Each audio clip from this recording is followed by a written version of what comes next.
우리 다시 한번 인사할까요? 잘 오셨습니다. 인사하겠습니다. 네, 고맙습니다. 예, 지금 졸릴 수 있는 시간인데, 서로 밝은 얼굴로 예배에 집중했으면 좋겠습니다. 네, 사랑하는 성도 여러분, 저는 오늘 예수님의 승천이라는 제목으로 말씀을 전하려고 합니다. 예수님의 승천은 무엇이죠? 예수님께서 하늘에 계신 아버지께 올라가셨다라는 뜻이죠.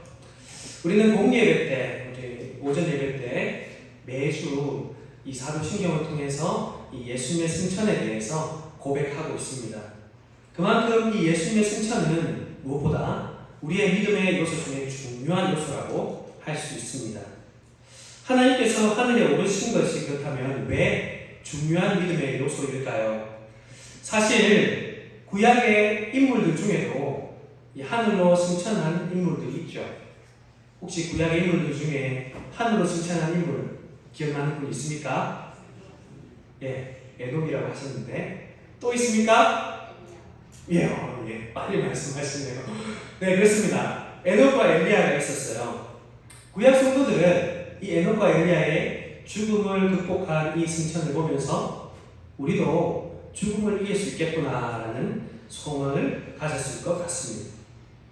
그러나 그 소망을 실제로 이루어 주시는 것은 사람인 그들이 아니라 누굴까요? 바로 그 자들을 하늘로 이끌어 주신 하나님이시겠죠. 이 특별한 두 사람 외에 사실은 우리 창세기에 보면 5장부터인가요? 우리 4장도 있네요. 이 족보에 보면 몇 세부터 몇 세까지 살았다는 이 족보가 나와 있습니다. 거기에 심지어는 900세 이상 살았던 사람들도 있죠. 그런데 이 사람들은 결말이 어떻게 되었나요? 다 죽었다라고 되어 있습니다. 모든 사람들은 다 어떻게 되죠?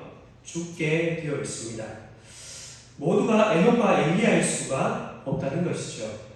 그런데 예수님의 승천은 다릅니다. 예수님의 승천은 우리에게 소망만을 주는 것이 아니라 무엇보다 소망과 함께 실제적인 유익을 우리에게 주게 됩니다. 사실 예수님께서 하늘에 딱 올라가셨을 때 사실 제자들은 슬픈 일이었을 것 같아요. 왜 그럴까요? 사랑하는 스승과 제자가 이별하게 되는 순간이기 때문입니다. 우리 큰 사랑교회 성도 여러분들도 이 이별에 대한 슬픔에 대해서 잘 아실 거라고 생각해요. 무엇보다 가장 사랑하는 아내라든지 또는 부모라든지 어떻게 되죠? 그분들의 죽음 앞에서 우리는 이별을 경험하고 큰 슬픔을 겪게 됩니다. 또 때로는 군대에 보내게 되는 아들을 보면서 우리는 큰 슬픔을 얻게 되죠. 가장 소중한 사람과의 이별은 바로 그런 것입니다.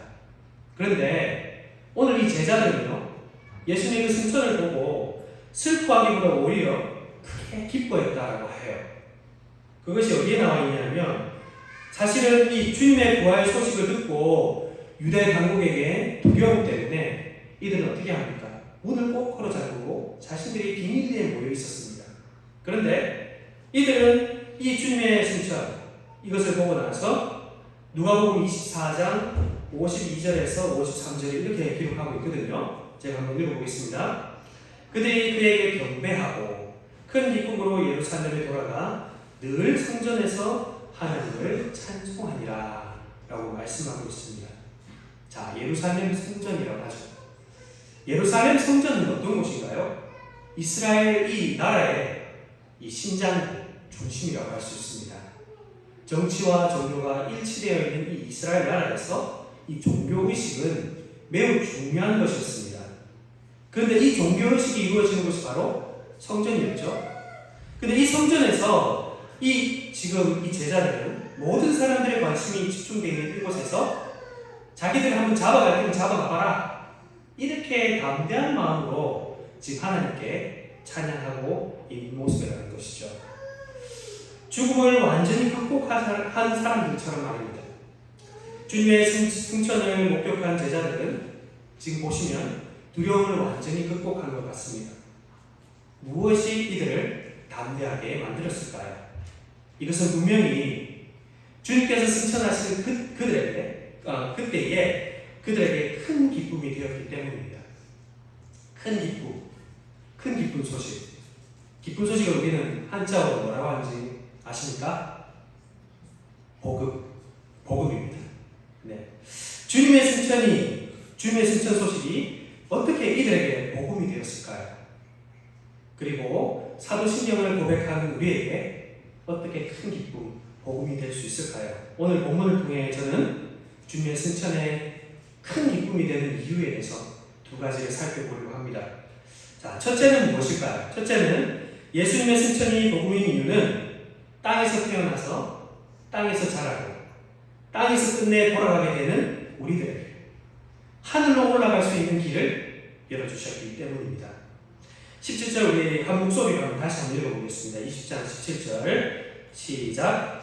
예수께서 이르시되 나를 붙들지 말라. 내가 아직 아버지께로 올라가지 아니하였노라. 너는 내 형제들에게 가서 이르되 내가 내 아버지 곧 너희 아버지 내 하나님 곧 너희 하나님께로 올라간다 하라 하시니. 아멘. 이 말씀은 부활하신 주님께서 부활절 아침에 예수님을 무덤에서 한번 보려고 온 이 마리아에게 예수님께서 하신 말씀입니다. 예수님께서 부활하신 이후에 아버지께로 올라가겠다고 하셨을 때 예수님은 어디를 생각해 놓고 올라가겠다고 하셨을까요? 바로 하늘입니다. 예수님이 원래 계셨던 곳은 이 땅 어딘가, 예루살렘 어딘가, 나사렛 동네 아닙니다. 어디죠? 바로 하늘입니다. 사복음서 중에서 특히 이 요한복음은 1장의 시작부터 오늘 읽었던 이 20장 마지막까지 이 예수님께서 본래 하늘에 계셨던 분이었는데 이 땅에 내려오셨다가 다시 하늘로 올라가시는 분이다라는 것을 쭉 일관성 있게 기록하고 있습니다. 자, 그 예를 제가 한번 좀 들어볼게요. 요한복음 1장 1절에 한번 보시면 태초에 말씀이 계시니라. 이 말씀이 누구와 함께 계셨다고 하죠? 하나님과 함께 계셨다라고 말씀합니다. 자, 하늘에 계신 하나님과 함께 계셨다. 그러면 예수님이 어디에 계셨다는 건가요? 하늘에 계셨다라고 할 수 있습니다. 예수님의 출생이 지금 이 땅이 아니라 하늘로부터 시작되었다는 것을 의미합니다. 예수님은 비록 사람의 몸을 입으시고 이 땅 가운데 생활하지만 사실은 원래 하늘에 계신 하나님과 함께 계셨다는 의미이죠. 또 18절, 우리 1장 18절에 보시면 이렇게 기록하고 있습니다. 원래 하나님을 본 사람이 없으되 아버지의 품속에 있는 독생하신 하나님이 나타내셨느니라. 아멘. 아버지가 하늘에 계시고 아버지의 독생하신 아들 예수님도 하늘 아버지 품속에 계셨다는 걸로 봐서는 예수님이 어디 계셨다는 건가요? 하늘에 원래 계셨다라는 것을 말씀하고 있습니다. 조금 건너뛰어서 요한복음 3장 31절에 이렇게 기록하고 있습니다. 위로부터 오시는 이는 만물 위에 계시고 땅에서 난 이는 땅에 속하여 땅에 속한 것들을 말하느니라. 위로 계신 이가 누굴까요? 위로부터 오신 이가 누굴까요? 바로 여기서는 이 본문상에서는 예수님을 나타냅니다. 또 34절에 보시면 하나님의 보내시는 이는 하나님의 말씀을 하나니라고 이어서 기록하고 있습니다. 예수님은 하늘로부터 오신 분이기 때문에 하늘에 계신 아버지로부터 받은 말씀을 전한다라는 것으로 이 본문을 알 수 있는 것이죠. 예수님의 기원이 어디라고요? 바로 이 땅이 아니라 하늘이다라는 것을 분명하게 말씀하고 있습니다. 한 번 더 우리 마지막으로 6장을 한번 찾아보겠습니다. 6장에 보시면 안 찾으셔도 됩니다. 6장을 보시면 예수님께서 오병이어의 기적을 일으키는 장면이 나와요.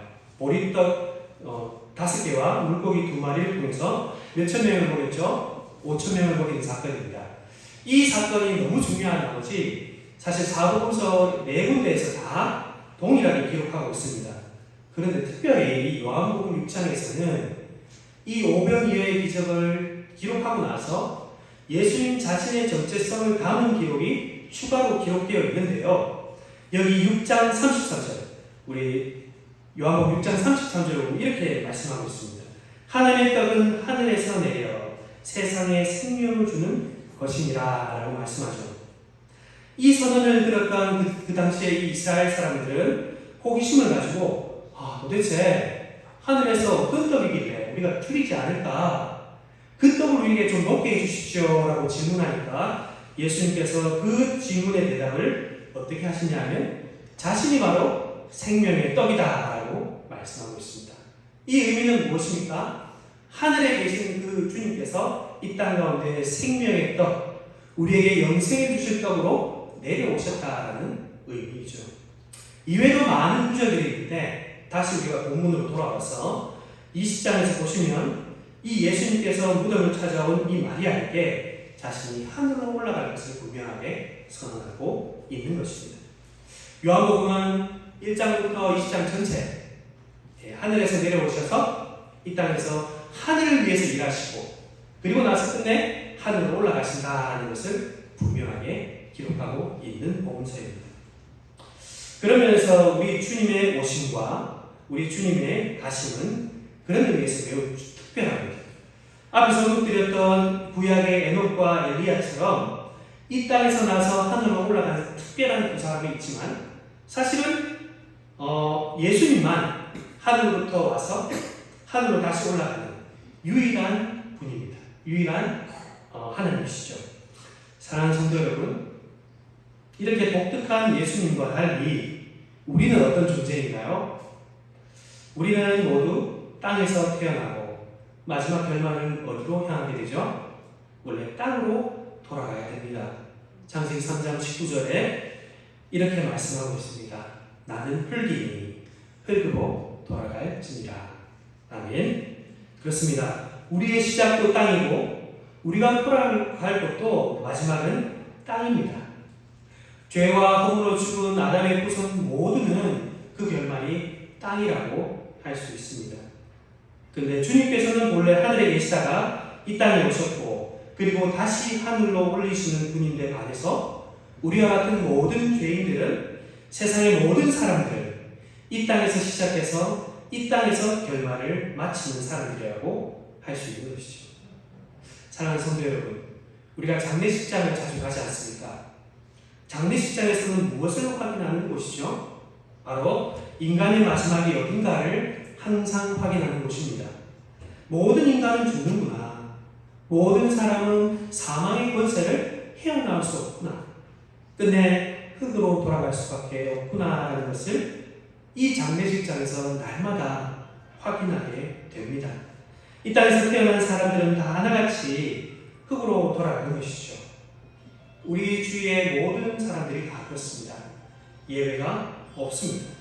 어려서 죽거나 늙어서 죽거나 부유해서 죽거나 가난해서 죽거나 남자든 여자든 모두 예외가 없습니다. 다 마지막은 땅일 뿐이죠. 그런데 오늘 요한복음에서는 유일하게 땅으로 돌아가지 않는 유일한 한 분이 계시다라고 선언하고 있는 것입니다. 이분은 본래 하늘에 계시던 하나님이셨고 이 땅에 오셔서 죄인들을 속량하는 일을 마친 뒤에 이 땅에 계시지 않고 하늘 아버지께로 돌아가시는 분이다. 그분이 바로 예수님이다라고 분명하게 선언하는 것입니다. 독생하신 아들, 태초부터 계셨던 말씀, 하나님이신 그분은 빛으로 이 땅에 오셔서 우리를 위해서 사셨던 예수님이다라는 그런 말씀이죠. 제가 앞에서 큰 좋은 소식을 한자어로 뭐라고 말씀드렸죠? 복음이라고 말씀드렸습니다. 요한은 이 요한 복음을 쓰면서 바로 이 하늘에서 내려오시고 땅에서 일하시고 다시 하늘에서 올라가시는 이 예수님의 일련의 과정들을 요한 복음이라는 것을 통해서 썼습니다. 그렇다면 하늘에 계신 분이 이 땅에 오셨다가 다시 올라가는 것이 우리에게 왜 복된 소식이 복음이 될까요? 주님께서 이 땅에 오셨다가 다시 하늘에 오신 이야기가 복음인 이유는 바로 혼자 이 땅에 오셨지만 주님이 다시 하늘로 올라가실 때는 수많은 사람들을 데리고 하늘로 올라가시기 때문입니다.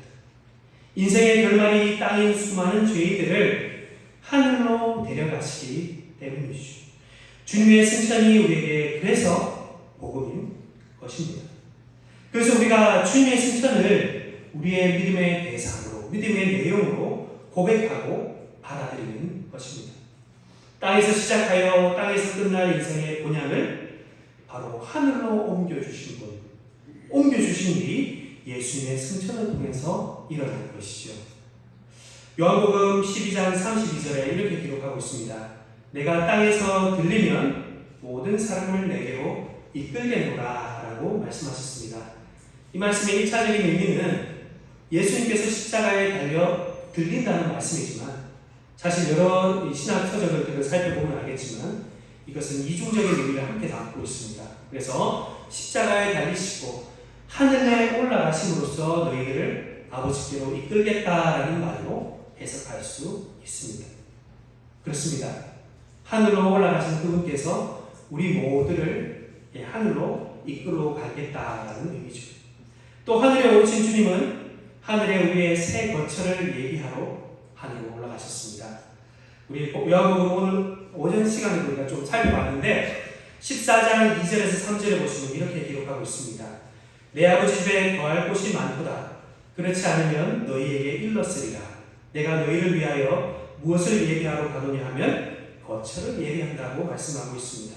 3절에 가서 너희를 위하여 거처를 예비하면 내가 다시 와서 너희를 내게로 영접하여 나 있는 곳에 너희도 있게 하리라. 예수님께서는 하늘로 왜 올라가셨습니까? 우리와 함께 거하실 거처를 예비하러 가신 것입니다. 또 주님께서 땅에서 하늘로 올라가실 때에 하늘로 나아가는 길을 열어놓기 위해서 하늘로 올라가셨습니다. 우리가 잘 암송하고 있는 말씀, 요한복음 14장 6절에 이렇게 기록하고 있죠. 하늘로 통하는 길을, 아버지께로 향하는 길을 활짝 열어놓으신 분이 바로 우리 주님이라고 말씀하십니다. 내가 길이요 진리요 생명이니 나로 말미암지 않고는 누구에게로? 아버지에게로 갈 수 없다라고 분명히 말씀하셨습니다. 예수님이 하늘로 올라가신 덕분에 하늘이 연결이 되었고 또 아버지께서 계신 하늘과 이 땅이 연결되게 되는 것입니다. 그리고 오늘 본문 17절에 하반부에 보시면 너는 내 형제들에게 가서 이르되 내가 내 아버지 곧 너희 아버지 내 하나님 곧 너희 하나님께로 올라간다 하시니라고 말씀하시면서 이 요한복음에서 처음으로 자신의 아버지를 누구에게 돌리냐면 제자들에게 돌리고 있습니다. 너희 아버지, 내가 하늘로 가서 만날 아버지는 너희 아버지야. 우리가 함께 경배해야 될 아버지야 라고 말씀하시면서 바로 예수님이 하늘에 오르셨기 때문에 예수님의 아버지가 바로 나의 아버지가 되는 것이죠. 하늘에 우리의 거처를 마련하시려고 또 하늘길을 열어 우리로 아버지께로 나아가도록 하시려고 또 정말 그 하나님을 함께 아버지라 부르며 하나님을 만나도록 하시려고 우리 주님께서는 이 땅에서 원래 계셨던 하늘로 올라가신다는 말씀입니다. 혼자 오셨지만 가실 때는 이처럼 우리 모두를 확실하게 데려가시려고 예수님께서 승천하셨다는 것이죠. 사랑하는 성도 여러분, 요한복음의 소식이 우리에게 왜 복된 소식일까요? 예수님의 승천이 우리에게 왜 복음일까요? 그것은 바로 우리의 결말을 완전히 180도로 바꿔놓았기 때문입니다. 허물과 죄로 죽었던 우리를 살릴 뿐만 아니라 그분 안에 우리를 태우시고 그분 안에 품으시고 우리를 자신과 연합하여서 누구에게로? 아버지에게로 나아가게 하기 때문이라는 것이죠. 우리가 지난주에 살펴봤던 놀라운 구절인 에베소서 2장 5절 6절에 이렇게 기록하고 있습니다. 허물과 죄로 죽었던 우리를 그리스도와 함께 살리시고 또 함께 일으키사 어디에 앉히셨다고 말씀하나요? 하늘에 앉히셨다라고 말씀하고 있습니다. 그렇습니다. 예수를 믿고 예수 안에 있는 모든 자의 위치가 지금 어디냐? 바로 하늘이다 라고 기록하고 있는 것입니다. 만약 예수님이 이 땅 가운데 그냥 머물고 계시고 승천하지 않으셨다면 우리는 주님처럼 하늘로 오를 길은 없었습니다. 이 땅에서 태어나서 이 땅으로 돌아갈 수밖에 없는 존재가 바로 우리들이라는 것이죠. 그만큼 우리의 구원에 있어서 주님께서 하늘로 오르신 것은 무엇보다 중요한 사건입니다. 사랑하는 성도 여러분, 그러므로 우리는 주님의 사역 중에서 고난과 죽음, 십자가와 부활만 고백하는 자들이 아니라 주님께서 하늘에 오르셨습니다를 고백하는 자들이 되어야 합니다. 그리고 그 고백에 기쁨으로 반응하는 자들이 되어야 하는 것이죠. 또 우리 입술의 고백에서 더 나아가서 우리의 시선이 정말 하늘로 향해야 됩니다. 골로새서 3장 1절 3절에 이렇게 기록하고 있죠. 우리 골로새서 3장 1절에서 3절까지 한번 찾아서 다시 읽어보겠습니다. 골로새서 3장 1절에서 3절을 우리 찾아서 한번 읽어보겠습니다.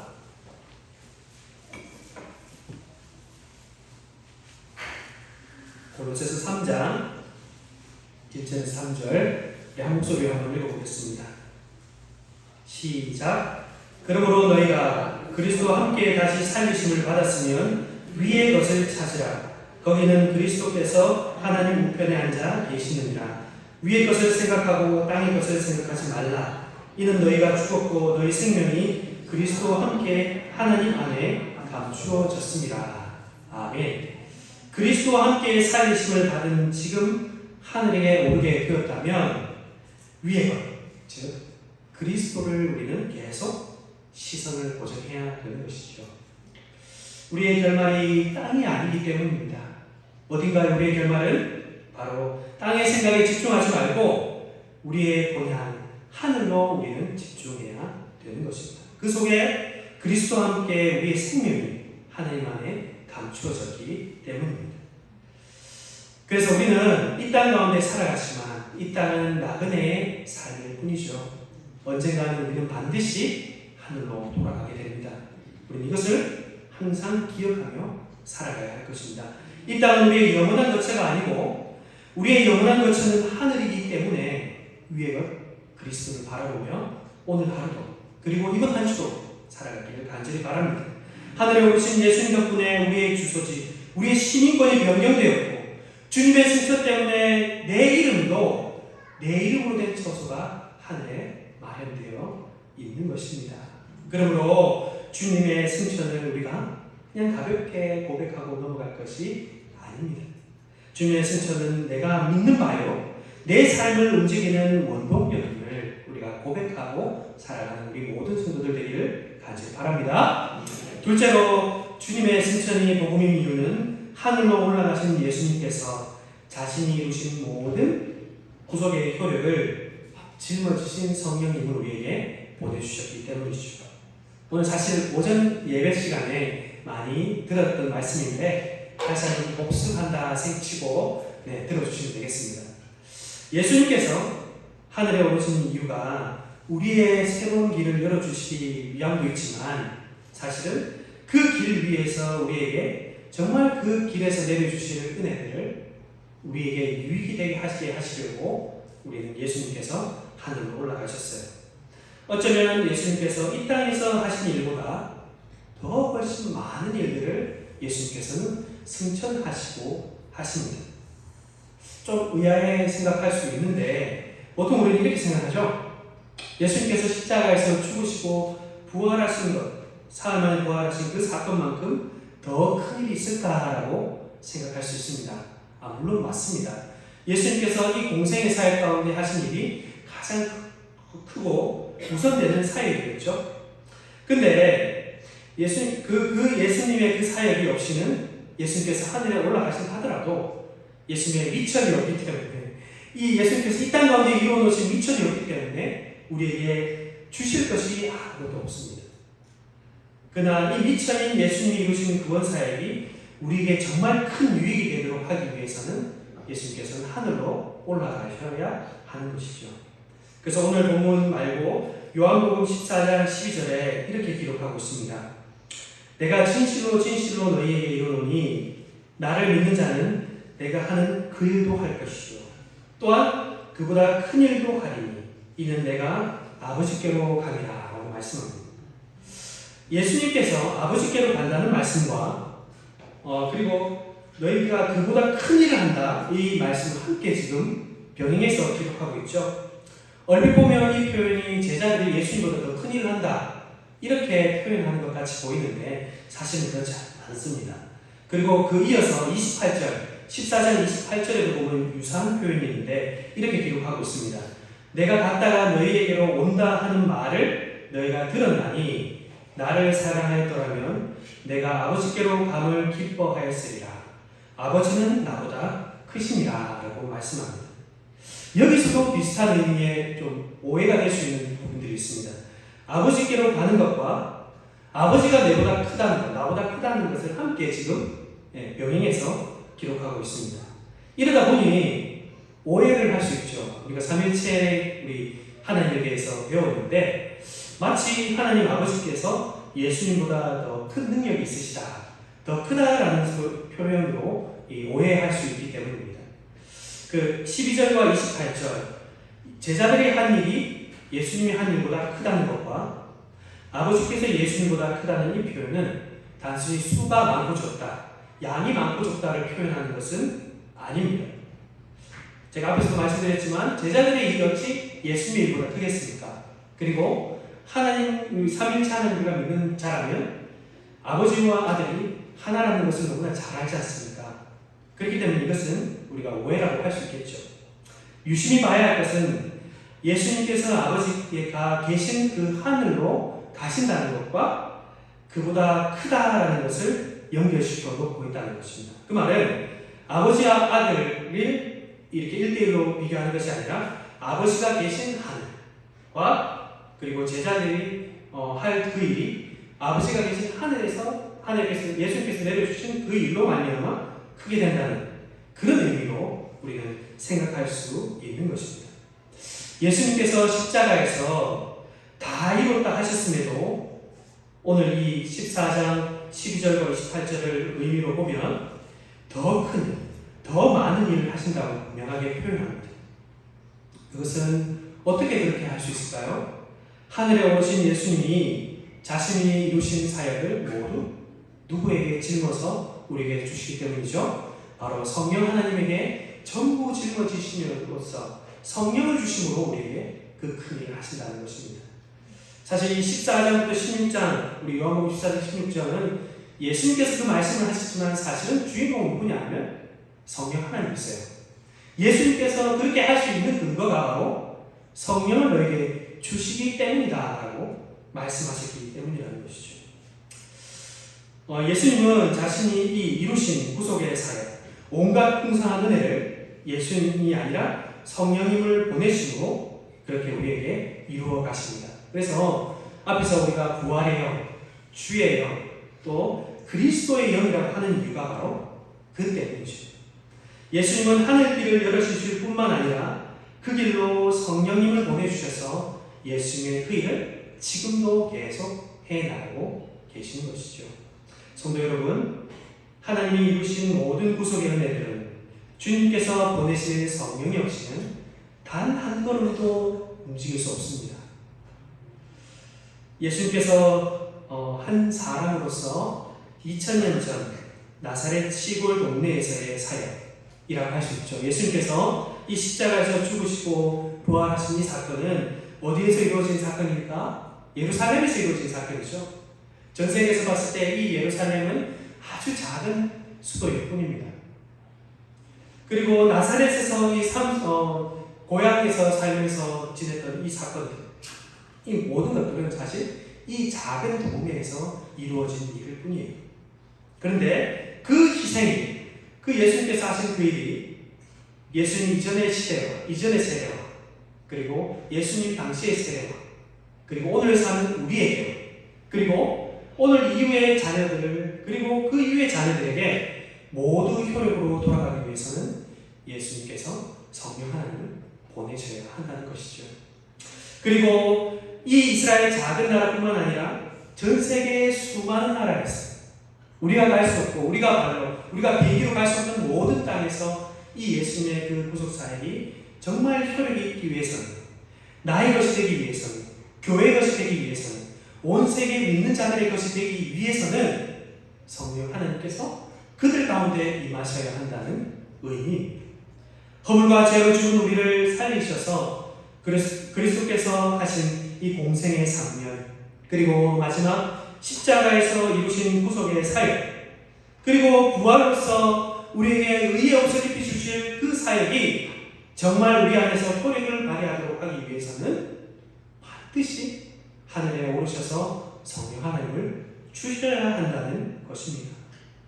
예수님께서 이루신 모든 구속 사역과 그 구속의 사역이 성도들에게 전적으로 이루어지도록 하려고 지금도 성령 하나님께서는 우리를 구원하시고 이 반석 위에 교회를 세워가고 계시는 것입니다. 그렇기 때문에 예수님은 하늘에 오르시기 전에 제자들에게 성령이 비올 때까지 너희가 예루살렘에 머물러라 라고 말씀하셨어요. 누가복음 24장 49절에 이렇게 기록하고 있습니다. 볼지어다 내가 내 아버지께서 약속하신 것을 너희에게 보내리니 너희는 위로부터 능력으로 입혀질 때까지 이 성에 머물러라 라고 말씀하십니다. 자, 우리가 잘 알고 있는 이 사도행전 전체의 스토리, 복음이 흘러 땅까지 전파되는 스토리, 이로 인해서 교회가 세워지고 교회가 말씀으로 흥하게 되는 이 스토리에 제일 첫 번째 하시는 일이 무엇이냐 하면 바로 성령을 사람들에게 보내신다는 것이죠. 사람을 성령을 통해 세우는 것으로 그 일들이 이루어진다는 것입니다. 그러니 우리 주님께서 하시는 모든 일이 성령 없이는 한 걸음도 진행할 수 없는 것입니다. 사랑하는 성도 여러분, 하늘에 오르신 예수님은 이 땅에서보다 더 큰 일을 지금도 계속하고 계세요. 바로 성령님을 보내심으로 그렇게 하시죠. 요한복음 21장 마지막 25절에 예수님이 행하신 일이 이 외에도 많으니 만일 낱낱이 기록된다면 이 세상이라도 이 기록된 책을 두기에 부족할 줄 아노라 라고 말씀하고 요한복음을 마치는데요. 예수님은 지상사역을 3년 하셨죠. 이 3년에 하신 일을 빽빽히 기록한다면 이 세상에 두기에는 충분할 것입니다. 그런데 지금도 커지고 있고 계속 늘어나고 있는 이 주님의 사역을 만약에 이 세상 가운데 다 써서 기록한다면 책으로 쌓아둔다면 어떨까요? 둘 수 있을까요? 지금도 계속 그 책을 쓰기 바쁠 것입니다. 예수님은 십자가 위에서 다 이뤘다고 하시고 하늘에 오르셔서 쉬시는 것이 아니라 말씀과 성령을 통해서 지금도 일하고 계십니다. 그러므로 우리는 하늘길을 여시려고 또 그 길로 성령님을 보내주시려고 승천하신 예수님을 기억할 때마다 감사와 찬양을 올려드려야 할 것입니다. 이 승천을 기억할 때마다 주님은 우리와 이별하기 위해서 아버지께로 가신 것이 아니라 우리와 영원히 함께 하시려고 아버지께 가셨음을 다시 기억하고 다시 하늘의 소망을 품고 이 땅 가운데 살아가야 할 것입니다. 이제 말씀을 맺겠습니다. 오늘 본문에서 사실 예수님이 나를 붙잡지 말라면서 마리아의 접촉과 집착을 막으셨죠. 마리아의 그 열정은 사실 예수님 너무 함께하고 싶어서 인간적인 감정에서 인간적인 정서에서 예수님을 잡으려고 했던 것입니다. 세상의 예수님을 묶어두려고 했던 것이죠. 그런데 그 자리에서 예수님은 붙잡지 말라고 하셨어요. 왜 그러셨을까요? 다시 살아나는 것이, 부활한 것이 궁극적인 목적이 아니라 무엇이냐면 하늘에 오르셔서 그 약속하신 나라를 받아서 성령과 말씀을 통해 통치하시는 것이 주님의 궁극적인 목적이 되기 때문에 예수님께서는 이 마리아에게 나를 붙잡지 말라고 명하신 것입니다. 하늘에 오르시기 전까지는 예수님의 죽으심과 부활은 마리아에게 아무런 상관이 없습니다. 주님을 향한 그녀의 열정은 대단히 높이 살만하죠. 그러나 그녀의 열정은 이 땅의 감정일 뿐이에요. 예수님께서는 우리에게도 동일하게 말씀하십니다. 예수님 때문에 이 땅에서 부귀영화를 누리고자 하는 것, 땅의 생각, 육신의 생각에 예수님을 붙들어 두려고 하는 우리에게 예수님은 나를 붙잡지 말라고 명령하십니다.